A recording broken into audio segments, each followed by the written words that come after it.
สวัสดีทุกท่านเนาะสำหรับคลิปวิดีโอตัวนี้ข้าพเจ้าจะมาแนะนำอีกตามคำเสนอของสมาชิกอยู่ในแฟนเพจท่านที่เสนอมาว่าอยากให้ข้าพเจ้าเพิ่มข้อความแบบอัตโนมัติอยู่ใน Microsoft Word เนาะตัวนี้ข้าพเจ้าจะมาสาธิตโดยการนำใส่ Click Plus อยู่ใน Microsoft Word ท่านเนาะยกตัวอย่างว่าข้าพเจ้า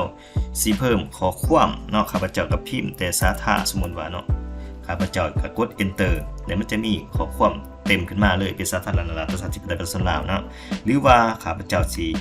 เพิ่มโลโก้เข้ามาเนาะข้าพเจ้าก็มาเอาอยู่ที่ Insert เนาะแล้วก็มาเข้า Click Plus นี้เนาะมันจะมีโลโก้ที่ว่าข้าพเจ้าได้เพิ่มเข้าแบบอัตโนมัติเนาะเพียงตัวนี้เราก็จะได้ข้อความหรือว่าโลโก้ต่างๆหรือว่ารูปภาพต่างๆก็สามารถหรือว่าข้าพเจ้าสิยกตัวอย่างว่าข้าพเจ้าหรือว่าข้าพเจ้าสิเพิ่มข้อตกลงเนาะที่มันมีเนื้อในครบถ้วนนี้ข้าพเจ้าก็กด Enter เนาะมันจะมีอิงตามข้อตกลงนี้เนาะมันก็ขึ้นมาแบบอัตโนมัติเลยซึ่งจะมีวิธีในขั้นตอนและดังนั้นมารับชมและรับฟังไปนำกันเลยสำหรับการที่จะเพิ่มข้อความหรือว่าโลโก้เขาอยู่ใน Click Plus นั้นเพื่อให้เราสามารถนำใส่แบบทางลัดหรือว่าทางลิงก์ล้วนได้เนาะ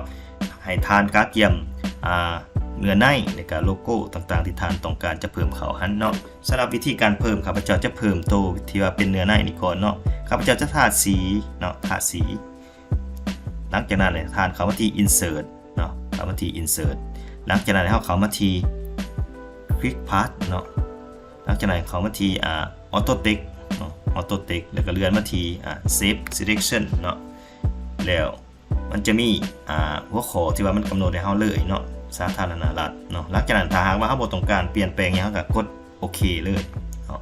เดี๋ยวเราก็จะได้ตัวนี้เข้าไปแล้วเราก็มาเพิ่มตัวนี้อีกเนาะก็จะเพิ่มตัวนี้เข้าไปอีก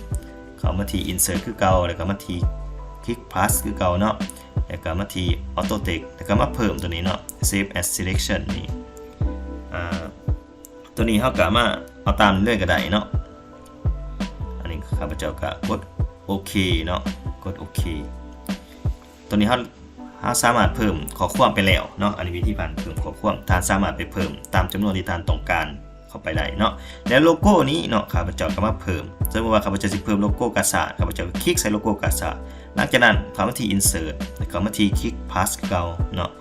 และสำหรับโลโก้ให้ท่านเขาเลื่อนมาลุมเนาะเลื่อนมันSave Selection to Click Plus Gallery นี้เนาะให้ท่านคลิกเข้าไปบัดหนึ่งหลังจากนั้นท่านก็สามารถตั้งชื่อได้เนาะสมมติว่าข้าพเจ้าใส่ชื่อกาซาเนาะแล้วก็กดโอเคซึ่งว่าข้าพเจ้าจะเอาการกระทรวงสาธารณสุขเข้าไปเนาะการกระทรวงสาธารณสุขเข้าไปข้าพเจ้าก็คลิกใส่การกระทรวงสาธารณสุขแล้วก็มากด Insert แล้วก็มาคลิก Pass คือเก่าแล้วก็มาเลื่อนลงมาที่Save Selection to นี้คือเก่าเนาะกดเข้าไปบัดหนึ่งแล้วข้าพเจ้าก็พิมพ์ชื่อเนาะกาโลโก้สมมติว่ากระทรวงสาธารณสุขเนาะหลังจากนั้นกดโอเคเนาะ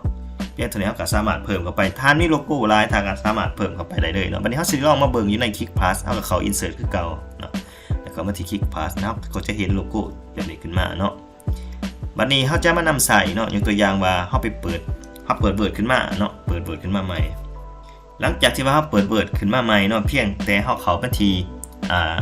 Insert เนาะแล้วก็เข้ามาที่ Click Plusแล้วก็มาเลือกหาโลโก้ที่ว่าเฮาเนี่ยเพิ่มเข้าหันตัวอย่างว่ากาซาดข้าพเจ้าเพิ่มเข้ามาเนาะข้าพเจ้าก็เลือกเข้ามาเลยเนาะหลังจากนั้นข้าพเจ้าสิเอาคำขวัญสาธารณรัฐเนาะสาธารณรัฐข้าพเจ้าเพียงแต่พิมพ์สาธาร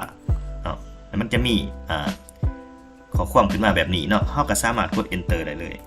เพียงเท่านี้มันก็เข้ามาแบบอัตโนมัติเนาะหรือว่าเฮาสิพิมพ์